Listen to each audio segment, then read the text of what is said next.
Imagine walking into a house where every family member is found hanging, but the truth behind it is stranger than fiction. This is the Burari case. एक ही घर और उस घर में 11 लाशें, सभी एक ही रात, एक ही जगह और सभी एक ही तरीके से लटके हुए हैं। किसी की आंखों पर पट्टी थी, किसी के हाथ बंधे थे और सबके गले में फंदा पड़ा हुआ।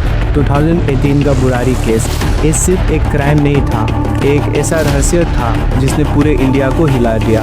आज तक लोग पूछते हैं क्या ये मास्क या फिर किसी बड़े मर्डर कंस्पिरेसी का हिस्सा। After listening to this story of Burari you will not able to sleep alone at night.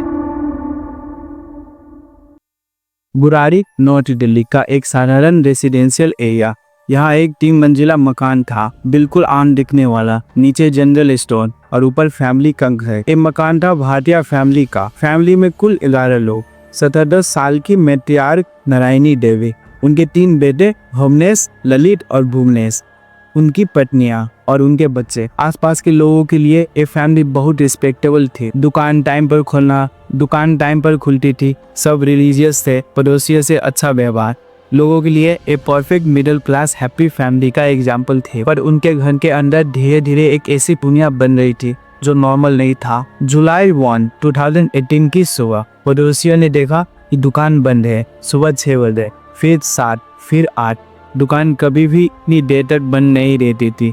Curiosity बढ़ी। पड़ोसी फैमिली को बुलाने उनके घर पहुंचे। दरवाजा खुला और अंदर का नज़ारा देखकर सबकी चीख निकल गई। 11 बॉडीज एक ही कमरे में एक जैसे फंदों से लटकी हुई। दादी का शव दूसरे कमरे में जमीन पर पड़ा हुआ, बाकियों के गले में फंदा, किसी की आंखों पर पट्टी, किसी के हाथ पीछे बंधे हुए। यहाँ तक कि बच्चों तक को इस रिचुअल में शामिल किया गया था।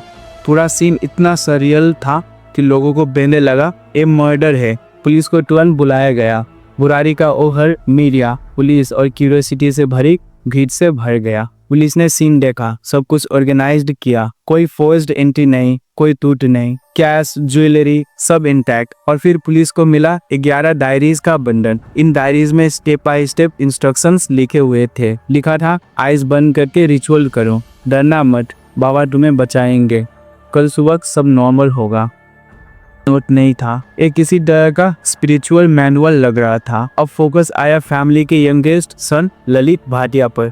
कुछ साल पहले एक एक्सीडेंट के बाद ललित का बिहेवियर बदल गया था। वो बहुत इंट्रोवर्ट हो गया। कई साल तक उसने अपनी आवाज भी खो दी थी। वो बस इशारों में बात करता। धीरे धीरे उसने क्लेम करना शुरू किया कि उसके डेड फादर की आत्मा उससे बात करती है। वो कहता है पिताजी हमें गाइड करते हैं और मैं उनकी बात लिखता हूँ।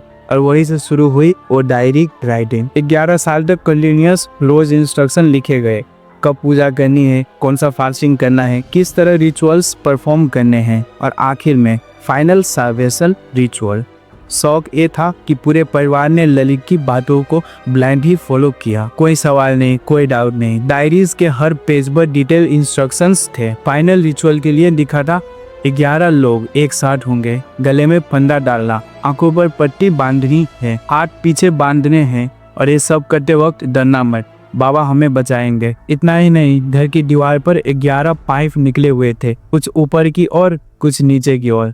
कई लोगों ने इसे सोल्स का रिप्रेजेंटेशन कहा, जैसे एक घर भी उस रिचुअल का हिस्सा था। 13 जून 2018 की रात खाना सबने साथ खाया। बच्चे खेल रहे थे, बड़ों में हंसी मजाक हो रहा था। बाहर से सब कुछ नॉर्मल दिख रहा था, लेकिन रात गहराते ही उन्होंने डायरी के लास्ट इंस्ट्रक्शन फॉलो करने शुरू कर दिया। सबने अपने अपने कंधे तैयार किए, पट्टियां बांधी, हाथ बांधे गए और फिर एक एक करके सबने वही किया जो इंस्ट्रक्शंस में लिखा था। डायरी में आखिरी लाइन थी डरना मत, ये ट्रायल है, कल सुबह आंख खुलेगी सब प्रॉब्लम खत्म होगी। लेकिन सुबह आंखें कभी खुली ही नहीं। बुरारी का घर मौत के घर में बदल गया। Aftermath and conclusion. Police investigation officially ये डिक्लेयर करती है कि ये mass suicide due to sad delusion था। मेडिकल एक्सपर्ट्स इसे कहते हैं सैड साइकोसिस डिसऑर्डर। मतलब एक इंसान के हेलुसिनेशंस धीरे धीरे पूरे परिवार पर हावी हो जाते हैं। लेकिन सोसाइटी के लिए ये एक्सेप्ट करना मुश्किल था। इतना एजुकेटेड और सोशल फैमिली बिना सोचे समझे कैसे ऐसा कर सकती है? क्या सच में ललित हेलुसिनेट कर रहा था या कोई और ब्रेन वॉश कर रहा था? कुछ लोग कहते हैं एक कलेक्टिव ब्लाइंड फेट का नतीजा था, कुछ कहते हैं ये मेंटल इलनेस थी, और कंस्पिरेसी थियरिस्ट मानते हैं इसके पीछे कोई और अनसीन शक्ति थी। 11 लोग, एक ही घर और एक ऐसा मिस्ट्री जिसने पूरे देश को हिला दिया। बुरानी का एक केस आज भी एक सवाल बनकर हमारे सामने खड़ा है। क्या ये अंधविश्वास था, मेंटल इलनेस थी, या फिर किसी और शक्ति का खेल? शायद हमें कभी असली सच ना मिले, लेकिन ये स्टोरी हमेशा याद दिलाएगी कि सबसे डरावनी मौतें वो होती है जो अपने ही घर की चार दीवारी में होती हैं। If you like this video and want to see such content, then like and subscribe the channel. See you in the next video. Take care.